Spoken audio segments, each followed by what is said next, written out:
Што мислите за целата оваа ситуација и зошто сте денеска повторно на протест? Дали ова повторно будење на заедничка Македонија? Не. Не знам за заедничка мислите, но она идеја што се не, мислам дека не е тоа. Ова е само револт за начинот на кој што се спроведува најнискиот реваншизам што сме го виделе во историјата на Македонија за 27 години. Се уништуваат кариери и животи на познати личности. Точно тоа е тактиката како треба да се уништи едно општество.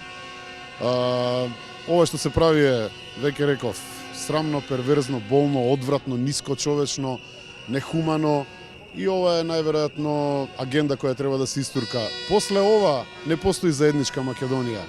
Заедничка Македонија е минато. Македонија мислам дека ќе биде минато и натаму оди целата работа. Кој е вашето мислење за настаните од 27 април во собранието на Република Македонија? Не е прв пат народот да влезе во собрание, вие сте најверојатно премногу млад за да се сеќавате на неколкуте влагања во собрание претходно и секогаш кога народот мислел дека му е загрозена уставотворноста, државноста, целината на државата, јазикот, идентитетот, било што друго, тогаш влегувал не само во собрание, влегувал секаде. Оти револуциите немаат забранети и незабранети места каде треба да влагаат. А тоа што се случи на 27 беше само реакција на народот за нелегално избран председател на собрание на Република Македонија.